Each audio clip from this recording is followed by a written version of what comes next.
The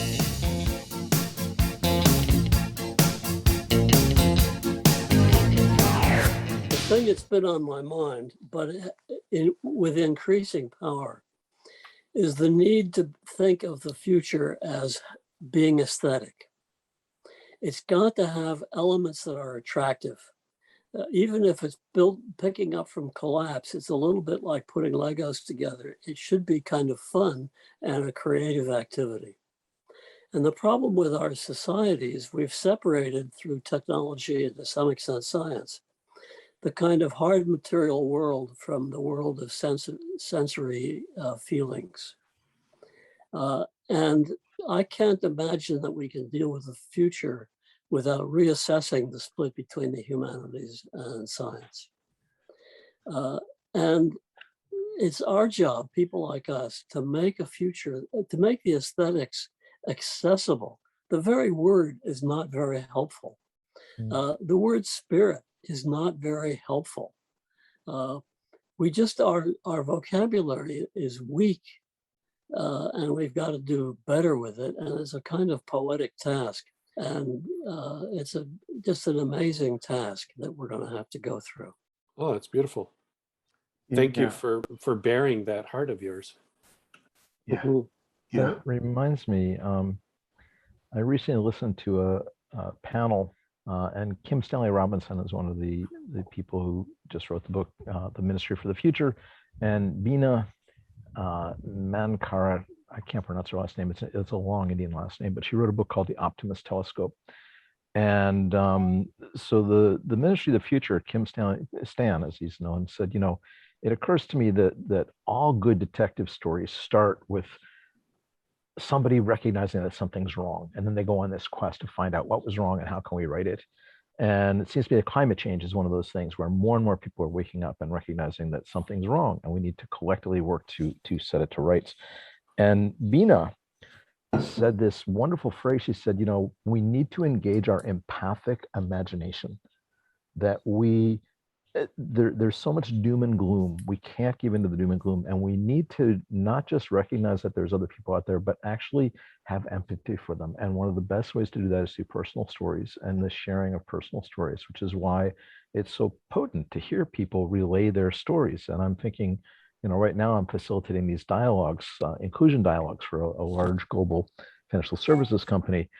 And there's a lot of stories coming out of people sharing what it's like to be asked, you know, where are you really from? I'm an American. I was born here. No, where are you really from? You don't look like an American. And they're like, well, what should an American look like? You know, why don't I look like an American? Or you don't look gay. Well, what should a gay person look like? And the slide deck we're using is very good at stimulating conversation, but the real shifts that I'm seeing come from when someone says, here's my experience of that, because then you're listening to a peer and a colleague, and it's like, that really makes sense to me. So I'm in love with this phrase, empathic imagination, and how can we stimulate that in ourselves and others so that we're really listening deeply to people's stories of what is it going to take to get us through the eye of this needle and come out the other side, even if we come out the other side far less encumbered with both good and bad that we have right now. You know, how can we find a way to make it attractive and something people want to engage with, as opposed to I just want to shut the world out and, you know, ignore it. Did you read his novel? I haven't read it yet. It's on my reading list, but there's about 723 things in front of it. Yeah, well, I read it, and it's a good story, but it's striking how, for a science fiction writer, in almost every episode, most of the world is remaining constant as the same. So something is changing. Then in the next chapter, another thing is changing. But he isn't able to get to the sense that everything is changing all at once, which makes it very hard for the technical people who tend to want to break things up into pieces and solve them one at a time. So now I'll ask a question, okay? I quoted you, Doug, based upon your response to the question I asked when you were talking to the larger group, and that was, so, you know, what's going to happen when the food chain breaks down, and you said, well, everybody will come out of their house and they'll kind of look at each other and go, what are we going to do? There's a wonderful spot for empathic imagination, but I'm wondering if you could just, say a little bit more about your thinking, your feeling behind that.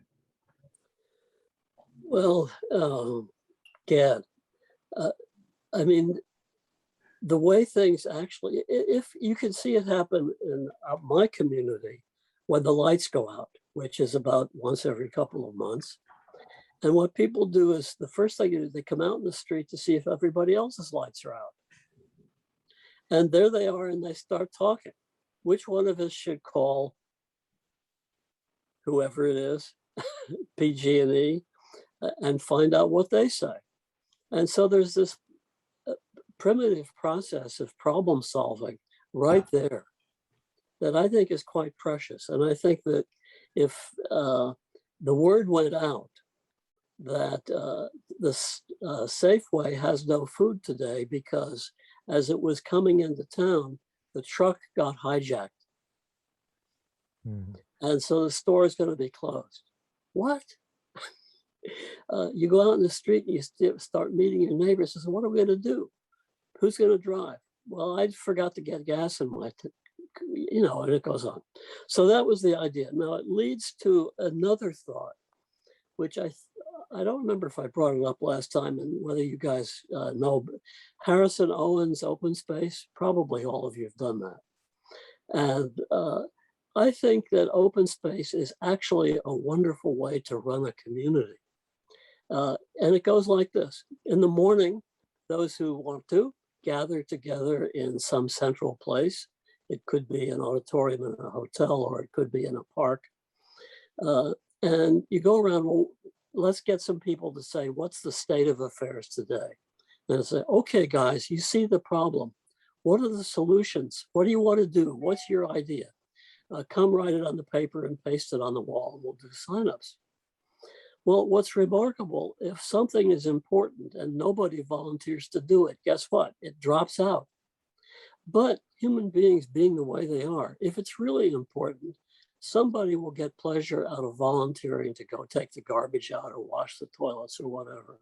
They'll actually appreciate that they have a role that's perceived as important in the community. So you can organize at that level without money around essential tasks. So that's kind of where that thought goes for me. I did, by the way, an open space with Harrison with 450 people in 4 days in Denver. And it was an amazing experience. And it convinced me that you can really scale up with open space and run it very, very well.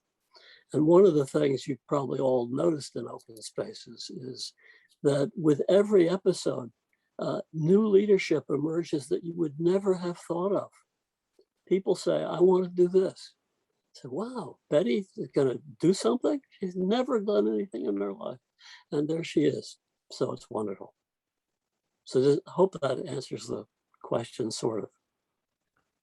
I feel a need to speak as a World Cafe designer and facilitator that my experience with a lot of kinds with open space, if it's run by someone who's very skilled, it's a wonderful thing. And even then there's a couple of breakdowns that I observe.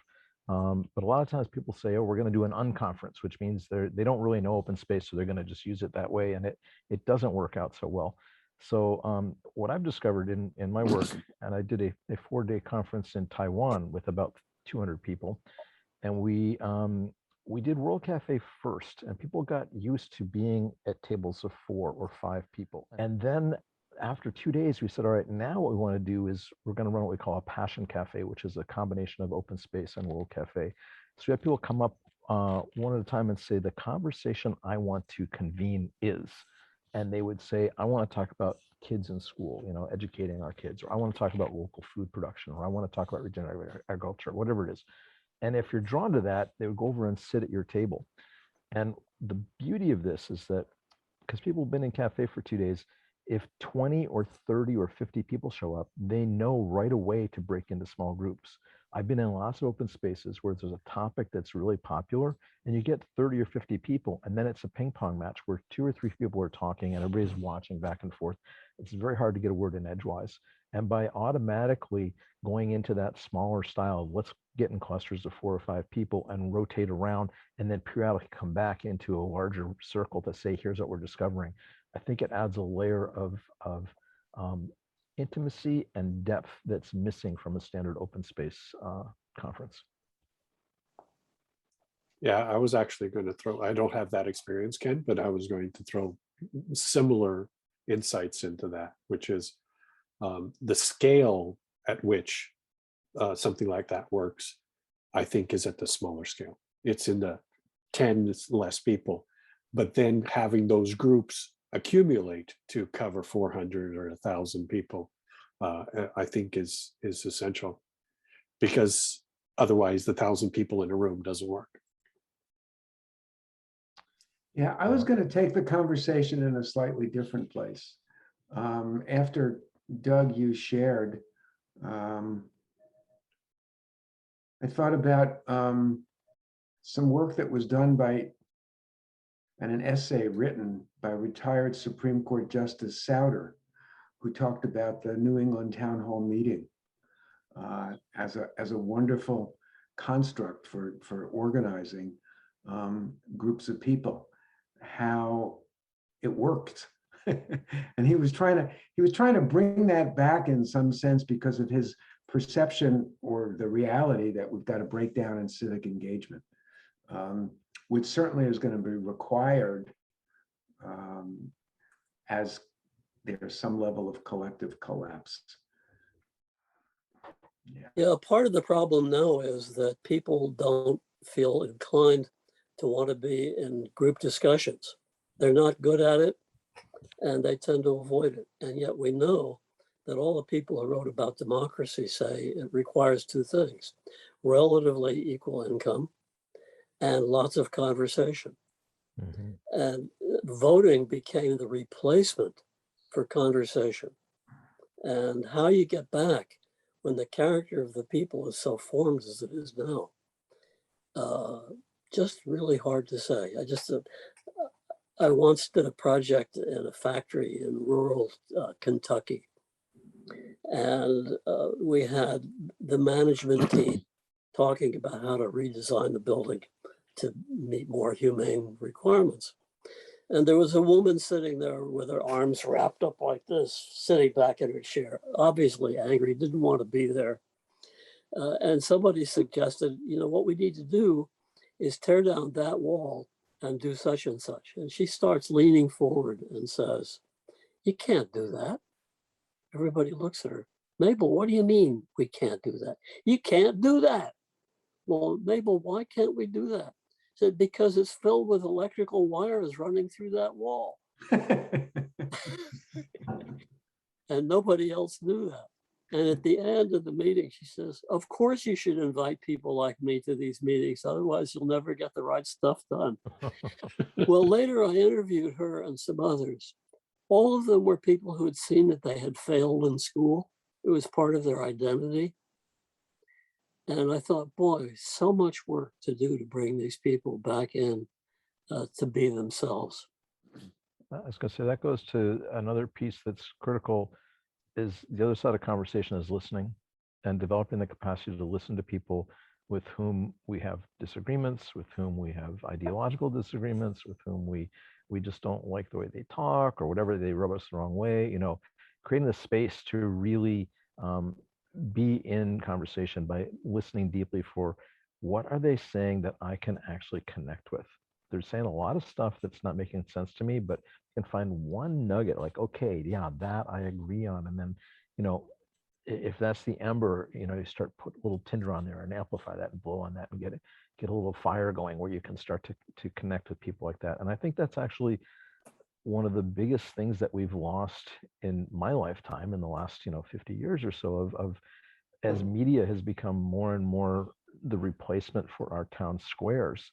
People aren't listening to each other, they're listening past each other, they're listening to different positions. And if the position doesn't resonate, they automatically write off the person who's speaking. And that is a very dangerous thing for us to do if we want to be in conversation with the folks that we need to be in conversation with. You know, the town hall meetings that started in the beginning of this country were made up of people in small groups. There was rarely more than 50 or 70 people, and you could sit there and you knew that guy, so you had to put up with him because you had to help him with his harvest and help with yours. And you know, we don't have that level of connectedness anymore. It's very tenuous. So getting back to empathic imagination, that goes with the listening, and how do we listen to people who we don't feel any connection to, who are over there, and we don't have any real physical relationship with them. So how are we going to be in a town hall meeting with them? One thing that occurs to me is the idea that we need to listen better to other people gets in the way of the other half of what we need to do, which is listen to ourselves. So for example, the teaching of poetry, it's usually done as, here's this great poet wrote this great poem. What are your thoughts about that? Rather than saying, here's a poem, what does it evoke in you? And we teach people to pay attention not to the genius of the poet, but to the remarkable stuff that gets evoked. And if you start looking at it that way, even a bad poem is very evocative. And a lot happens. And that's one way to listen to other people. Actually, nobody ever has a boring dream. Everybody is really interesting. And we don't listen to it because we don't see the echo in ourselves. Maybe echo is the wrong word, but just the chain of thought that gets released by way a person is. That seems to be in all of the conversations that I've had around topics like this. The real task at hand is individual and personal transformation. That's the foundational step so that we can be with each other in a way that could be productive, whatever productive means, useful, inventive. I think I have two groups that meet at my house every week. And one is a Saturday night dinner, and the other is a Thursday lunch. And the idea is to have conversation and to learn how to listen to each other. And we're not terrific at it, but it gets better over time. And I think every one of us should host a meeting. Just invite some people over for a conversation and see what happens. I know at one point I was a professor at Santa Cruz, and it was an interesting time. It was when the college was tiny. There were only 40 on the whole faculty. And later it occurred to me that I should have been inviting those people home for dinner and conversation all the time. It would have been almost costless, and the payoff would have been fantastic. And it just never occurred to me to do it. It took other experiences to learn how valuable that is. And here we are doing it. Yeah, look at this. So question that I had in mind actually connects well to where we've landed at this point. Stuart's point about really it's about transforming the individual. And to your point during our conversation a couple of weeks ago, there is no individual, there's only the collective. And I have a bit of an issue with that, in that as much as I recognize that we live in an interdependent environment where everybody influences everyone else, I do also recognize that we as individuals have different needs, and it is those needs that we seek to get met by our interactions with others. And so it is that it's that question of, if what we have is innate, unique, individual needs, and everyone else has innate individual needs, and it is the interplay of those needs in action that create culture, then do we not need to, one, recognize those unique needs, and two, create environments where those needs get to become resonant in one another. Well, I think you misquoted me a little bit. I didn't say there's no individuals. I said the discovery of the individual as an idea is fairly late in history. But you cannot have strong individuals without a strong community, and you cannot have strong community without strong individuals. They're mutually interdependent on each other. And we live in a time when the individual stuff has become a pathology, because the market wants you to go by yourself to the market with your credit card, buy the stuff and take it home and enjoy it by yourself. It's totally bizarre, actually. And not only that, people like us have learned to do it pretty well. So if suddenly you had to live in a commune, you'd be fairly uncomfortable, because we like our habits of being able to isolate ourselves. We call it meditation or freedom or something. Anyway, so I think that the two go together, and it's just an interesting interplay. What you're saying about innate, what we're born with, there's stuff there, and we don't know what it is because you can't see it until it's interacting with the world. So it sounds like we're on the same page. I got a different sense when you replied to my question last time. So I wanted to clarify that. But what I think that leads us on Stuart's question is, how do we wake someone up, if that's the term we want to use, to that reality about themselves? Well, I'm always struck by, in the self-help world, or whatever we want to call it, the self-transformation, the avoidance of history and social context. I think it's certainly the necessity of a changing social context that really wakes us up continually, and it should be practically every day. You know, when we get up and reread the news, and we're affected by it, and so to build on that process. The idea of transformation, there's a book I just finished that I really like by Ulrich Beck called Metamorphosis. And he says that the problem with transformation is it means one or two things are changing and everything else remains the same. In metamorphosis, nothing remains the same. Everything is in play at the same time, which means that you've got to be deeply sensitive to the secondary consequences of every act.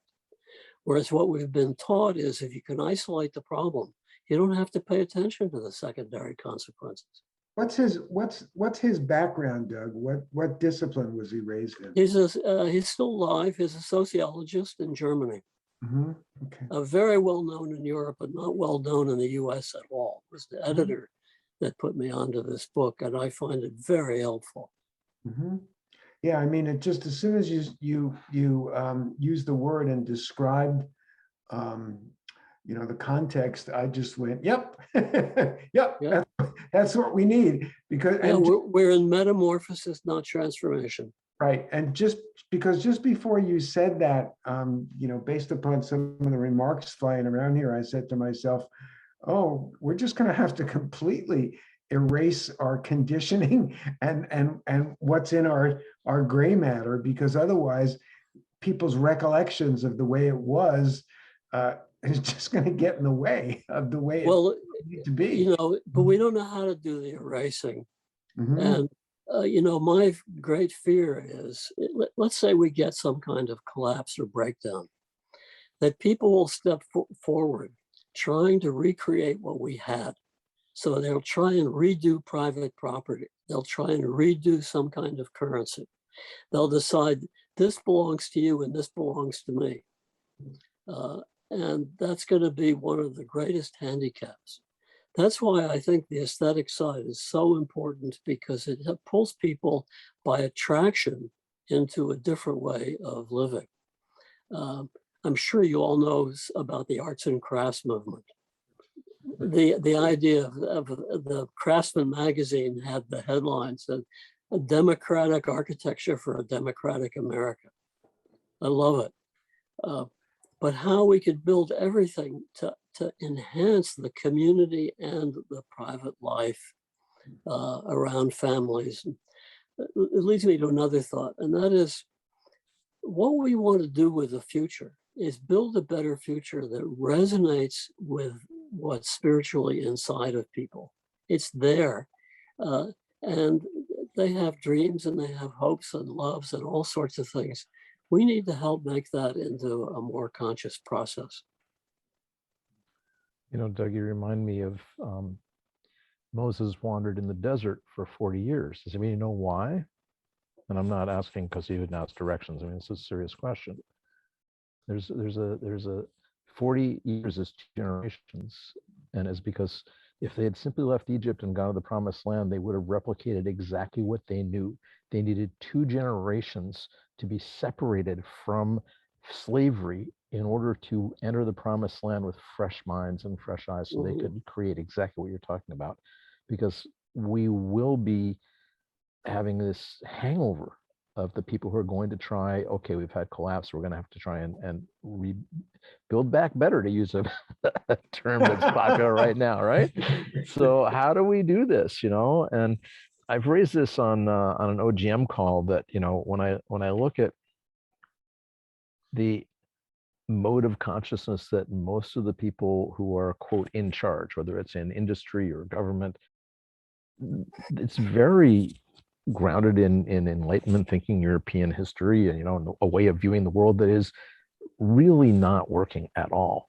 And I think the only way that I can think of that would allow us to have a kind of a mass awakening would be through drugs. You know, I'm looking at Michael Pollan's work on how to change your mind, the way that they're using psilocybin now for people who have severe PTSD or have trauma or are facing terminal illness and they're totally freaked out. One experience with a guide, you know, the proper dose in a safe environment, you know, with somebody there who's holding your hand, takes you through a process where there is kind of a metamorphosis that goes on, because you reconfigure your way of relating to your life in such a way that you're no longer consumed by fear or the need to control. And I don't have any illusions that this is really viable at a large scale, but I think it has the potential to shift people into that kind of, we can't look at the world the way we've been looking at the world. That's not working. We need a whole new way of experiencing. I wanted to follow up and just say that when we had the economic breakdown in 2008, as they were, you know, putting the patches on it and wanting to recreate it just the way it was, I was kind of ranting a little bit like, no, this is a golden opportunity to remake all of these systems, and we're just recreating what fell apart, and here we are. Yeah. But we can't change it. Like, you can't change what we've got. It's not possible to work from the top down on this thing. Like, yeah. I can't see that we could get the people who are the leaders that Ken described to actually change their mindset sufficiently to change the system. That's just not possible. At least I don't believe it is. But we have young people today that are not willing to work in this environment, who aren't willing to vote in this environment, who aren't willing to participate in this environment. More and more young men don't want to go to university. We're at a point in time where I think that generation has done the 40 years, right? They're so divorced from their parents and their grandparents' old reality that I think they are primed for a new way of doing it. The problem is they don't know how to do it. So we've got people who have experience and knowledge, and they have the energy and the mindset, the open mindset. How do we bring those two things together? I think we need to fight a little bit against the tendency to be either or. So either it's the people at the bottom or it's the people at the top. I think anything realistic requires both. Just like we have to have mind and body, we have to have individual and community. The dichotomies are dividing things up in the wrong way. We need tolerance for spillover effects, for contaminations, for inefficiencies, just to be aware of that. In metamorphosis, everybody's changing everything, including the top. But are you changing the current system, or are individuals going through metamorphosis which emerges a new system? No, the system is changing. The regulations, the rules, the meaning of currency, the meaning of property, the meaning of an education. I mean, look at our education. We used to have an apprentice system. That broke down with the factories. We got schools. And now digitalization has come along and broken that, but we haven't come up with a new education to fit the new system, but it's in play. Yeah. Everything is in play. Doug will know far better than I, because my knowledge of history is sketchy at best, but I understand that oftentimes when you have a situation like we're in now, where we're in the second Gilded Age and we have this, incredibly wealthy elite and this enormous concentration of wealth and power in the hands of very few, things don't change until there's some really big jolt to the system. In the US, it was World War II. In Europe, it was World War I, and the Depression followed by World War II worldwide, and that allowed for a redistribution in a lot of ways. And now, it's been slowly accreting back to the few. And so, my question is, what besides a war would allow for a metamorphosis? Because we really don't want a war at this point. The ecological costs are too great, the social costs are too great, the suffering is just too enormous. So can we stage a jolt to the system at the scale of a war, but that is much more benevolent, that actually is going to help redistribute things and restructure the system in a way where it's far kinder and more ecologically sane and sensitive, and a place where people can have a healthy life in the world? Well, if we look at the metamorphosis point of view, we wouldn't look for a leverage point for change, but a number. So here's some candidates. Most of the wealth held by the very rich is in stock. If the market really collapsed, that wealth goes to zero. Hey, that would be kind of fun. A big jolt to the system is threats to the food supply. Another jump, I can't come up with the right word I want to find. Punch to the system is rising temperatures. Mm-hmm. If you think of those three things happening at the same time, there's no place to step out of the trouble and land safely. That's where things really start changing. I'm glad you said those, Doug, because those are three of the things that I landed upon. I also cyber warfare was another one, which completely breaks down all the computer networks and all the record keeping of what is so in the world that we're in. Mm-hmm. Yeah.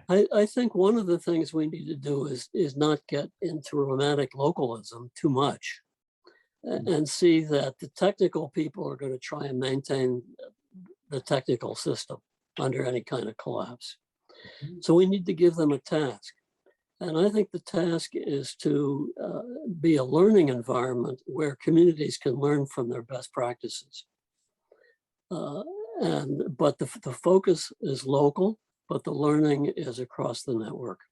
I remember a few years ago, and you guys, somebody here might remember, and I can't remember their names, but it was a couple from Oregon, Oswego, Oregon, I think, that put together a system, the technology system for local government participation. Yeah, what was their name? I want to say something like Lind, but that's not. Peter and Trudy Johnson Lenz. That's it. Thank you. That's it. Old friends of mine. That's it. So that came up. What a great way that minds work. Look at that. Totally interactive. Well, really, there are no separate minds, just the one. We all happen to just be nodes in it. So anyway, back to the point about Trudy and the two of them?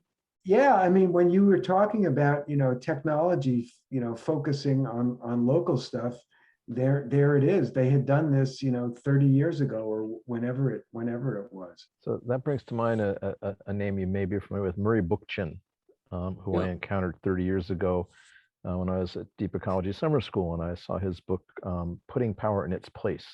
He talks about the principle of subsidiarity, which is local people make local decisions, but there's still a network hierarchy where things that need to be, distributed in across large geographic areas, the decisions are made locally, but it's done across a network where everybody gets what they need.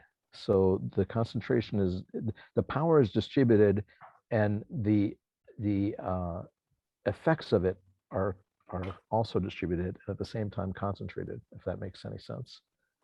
The phrase "everybody gets what they need" feels to me extremely abstract, and I can't imagine how to do it normally. But it's one of the things I like about open space, is that people actually state their needs and ask for help to get it without money transfer. Well, that brings up Burning Man.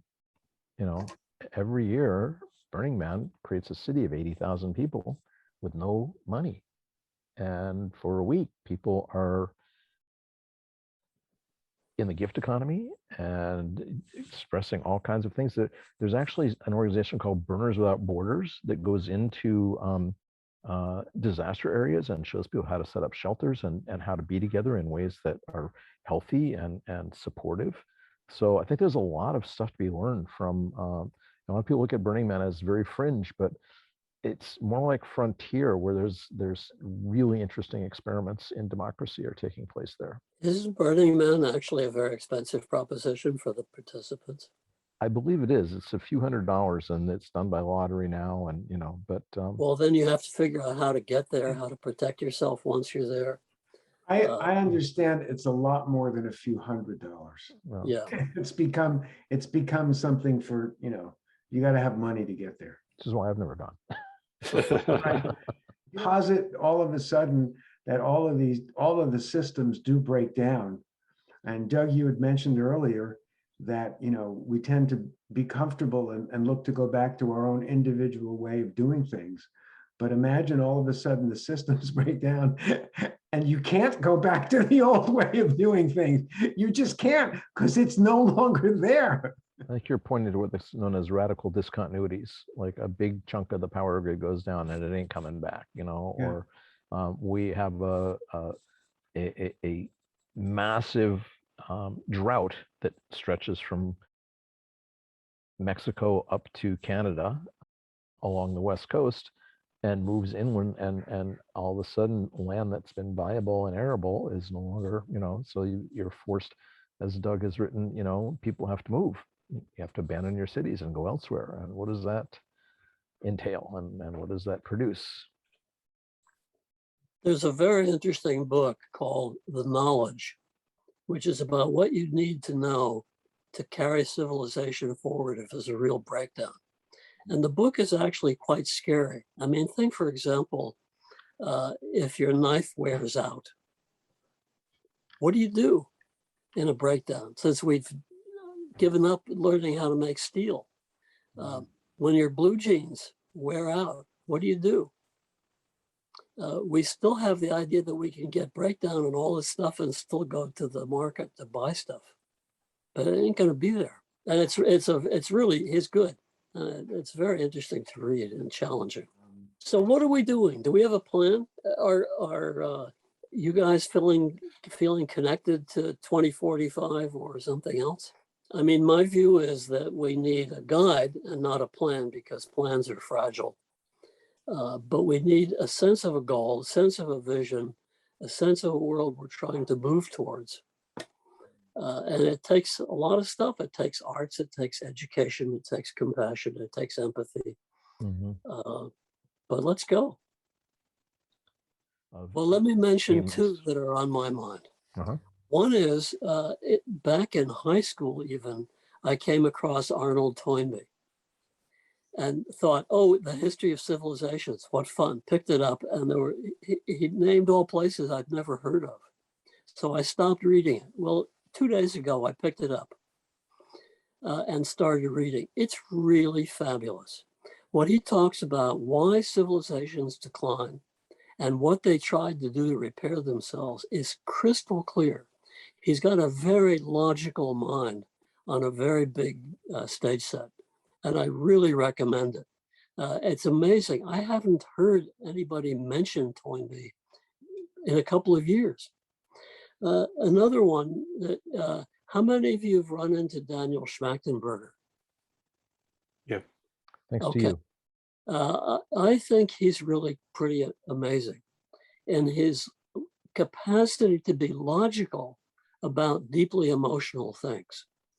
And the two of them have a kind of similar style. I mean, Toynbee's way of writing, bam, bam, bam, bam, and it's just, it coheres so beautifully. So these are just pieces of what, anyway, it just goes along with, we just have to get educated. I really love talking with people who had Greek and Latin in school and what they know that I don't. It's one of the things I think that I really goofed on. It's actually important. And knowing different languages. I've been learning classical Chinese and just loving the whole process. It's very helpful. But I would ask a question, Doug. As much as that knowledge, that external knowledge is essential for what we're talking about, how much of the internal knowledge have we got to focus on? Because I think our view of humanity that allowed us to do what we've done to ourselves is really the starting point of what it's because we think of ourselves as something other than who we are that has allowed us to do what we've done to ourselves. I agree, totally agree. I'm in another seminar with a bunch of philosophers reading George Santayana. And Santayana is wonderful at mixing up the outside world with the interior world. That's what we need to do. I think the whole way of looking at experience, learning to appreciate experience. You know, we get taught that the past is huge and the future is huge and unknown, and the present is one tiny little slice. It's not the way. The present is huge compared to the past and the future. And we don't appreciate just looking around. You know, you can pick any object and let your eyes fall on it and turn it into an aesthetic experience. Yeah, and especially with someone else. To appreciate to appreciate an individual with that level Yes. of connection. To do it as we are now. I mean, we've got 4 beautiful human beings sitting right here. And Rimbaud wrote a poem which goes something like 2 sets of eyes on a single string. we have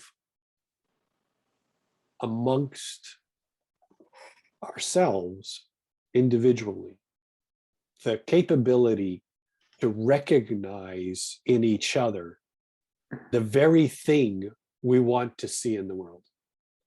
And we too often get caught up in the conceptualizations of things when it is that connection that gives us the power to do anything else. And when we focus so much on the external stuff, we end up losing the energy that only comes from being with each other and connecting with each other. Boy, we sure see this in reaction to climate change with policy statements that come out of places where they say, our goal is this by then, with no plan as to what to do today, tomorrow, next week, or the rest of the year to get there. It's like if you get the policy right, you solve the problem. Actually, policy by itself does nothing, nothing at all. Worse yet, policy by itself without people being able to connect to it. The individual on the ground to be able to know, what do I do? Yeah. How do I do it? How do I understand it? What is in it for me and what's not in it for me? That to me, that's why I said earlier that I think it's predominantly about on the ground, because the only way we know how to do things right now is in the way that you've just described. From the top, all we know how to do is prescribe ideologies. So 2045, is that a policy or is it a plan of action? What do we do? To me, 2045 is the opportunity to create a vision, a collective vision that is understood by us in more than just the aesthetic that it creates, though the aesthetic is a beautiful thing that we need to focus on, but is understood from a systems perspective to understand that in order to get to that vision, we need to transform the world we are in today in ways that allow for that vision to happen. Not that create it, but allow for it to happen. And that transition, in my mind, is one that we're all working on. We've started working on it, many of us, long ago, but we don't know how to put it together into a single map, a single vision of what it is. And if we can capture that, we can capture both the aesthetic of that future, but also the potential of the work we're doing today to contribute to it. And that to me is the magic of what 2045 could be. I would like to keep it a little more pluralistic, not a single map, but multiple maps that coexist. Visions and maps. And because if we take, for example, the huge dichotomy between consciousness and material, there's no single plan that's going to reconcile those, I don't believe. There are two worlds that get articulated. We have to work on them both and integrate them, but it's never going to get to a single epistemology or cosmology. And so tolerance is a really major, it goes along with the empathy part. Thank you So- for correcting my language. One of the other pieces that comes up for me here is the dissonance between being real activists in some way versus waiting until things collapse when people are walking around, switching thumbs and stepping in at that time. I just throw that out there as something to talk about, because there's so much resistance out there. I mean, you try to push something new by way of an idea, and all you get is no, and pushback. Thoughts? Well, a good question in any kind of process is to ask, if you start being successful, who would resist? And right now, the resistance is just huge because people don't want to give up what they've got. Mhm. I think the tendency to call the population stupid is wrong. The population is very cautious. And as I wrote once, it's not crazy to stay in a leaky canoe if you don't have an alternative canoe. And that Yep. people are not moving because they cannot imagine what their life would be like under the kinds of things that are being proposed. Mhm. So they hold on, and I don't blame them for that. How do we build those communities? How do we create these working environments that are different? How do we create new ways of governing our communities? I don't think any of those things can wait until we're desperate for an answer. But it isn't our need to solve all the problems. I think having the conversations gets us ready to respond when something comes in from the outside that's unpredictable. But because we've been talking about possible alternative futures, the things that are actually happening resonate, not with something we actually said, but with the spirit of it. That's kind of the core of the scenario process, is that it creates a ripeness for when things happen. We don't have to grow the whole garden ourselves. Where did you hear, or perhaps you made it up, the term radical discontinuity? Because I heard that term for the first time used around 1990 by Fernando Flores. Yeah, that's about right. I also think that we have to realize that some things have already failed, Oh, lots of them. Yeah. right? I mean, our education system has failed. Yep. Yeah. Our way of corporate ownership has failed. Yeah. I mean, it isn't to say that we have complete failure, but we do have failures that are failed enough that starting to create solutions to them it's not too early. If we recognize that the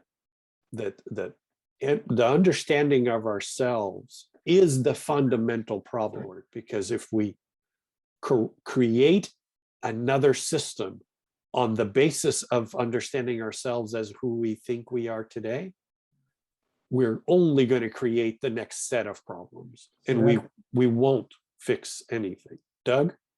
Yeah. I want to hear what your insightful thoughts are on all of what we've just said.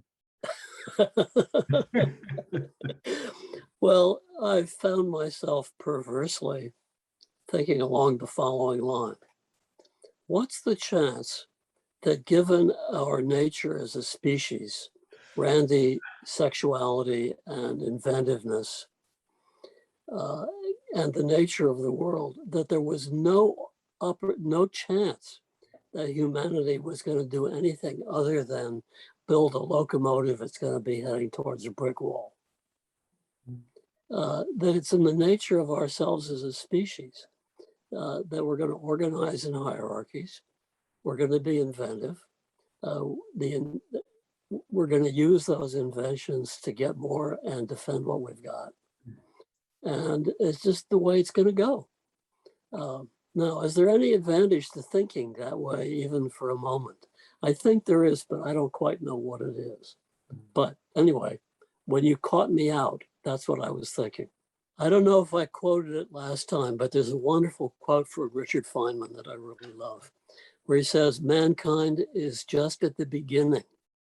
We have hundreds of thousands of years ahead of us. Our job is to make the world sane enough that the future generations can live that out at their best.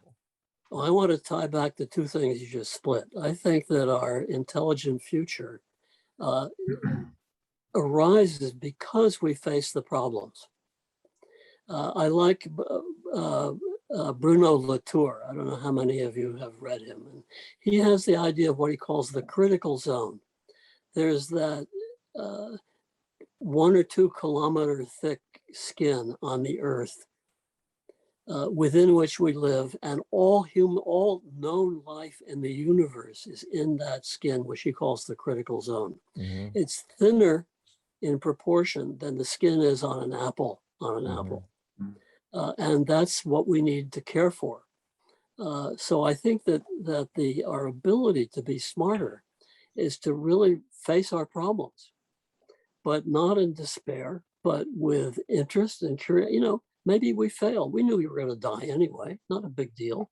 But let's take this on as a creative challenge where we help each other and it brings out the best. The difference is that in the past, movements could assume that the world that they would be in after they go through it would be the same world. We cannot make that assumption. It's a terrible situation for us, I think. But I want to add, I have a friend who's African-American. She says, I'm Black, I'm lesbian, I'm left-handed. The world's been against me from day one. And what does that look like specifically? When we're doing these interviews, we're bringing in more people. We're trying to have these conversations and to start to build those maps. Is that the right way to do this? Is there another thing to do that we can be doing at the same time? Is there something else we should be doing? What what is the next step here? Yeah, but I love the idea of starting to get things up on a map in some visual way. I do as well. The problem with mapping, based on a fair amount of experience with this stuff, is that we think about how to put our thoughts into it, but we don't pay enough attention to whether people could get it out. Getting stuff out of information repositories is very, very hard. And that's why people, for the most part, don't do it. So that's a kind of quibble that I think is important in thinking about where our creativity might go. It's also hard to map the future because I think I used the analogy last time of punctuated equilibrium. That is, that when a system gets into trouble, it tries to mutate in all sorts of directions simultaneously, which makes mapping very hard because it becomes increasingly impossible to decide what the map actually is because the things that are happening are just outside any map we would have thought of.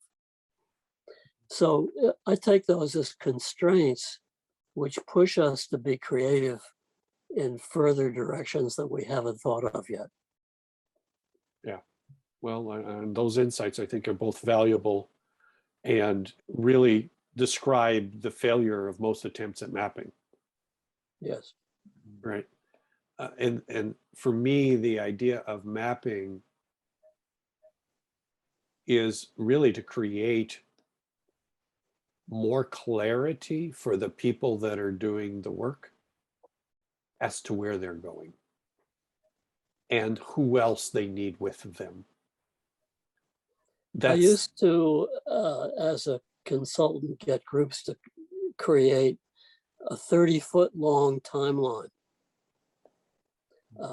going from the deep past into the deep future. And it was possible to do because there were several plausible futures that just seemed to stand out. That's no longer true. I don't think you can do that structure. I don't think that, well, in my mind, we're not talking about how do we get here from there map or how do we get there from here map. I don't know that anybody could do that kind of map. What I could see though is that we could have a vision that describes something different that then says, well, if we were to get there, what would we need to happen to get there? Not how are we going to get from here to there, but what would need to happen for that to be the case. And that exploration in thinking about how that new vision can only manifest through some kinds of changes that would need to happen. What would those changes be potentially? And are any of us in the broader landscape of people who are making things happen working on those? And if so, is that what they envision? If so, is that what they're working on? Is that make sense? I'd love to see some early efforts in what it might look like. Thank you. Thank you. Doug, thank you. A pleasure. Jose, thank you. No, thank you both.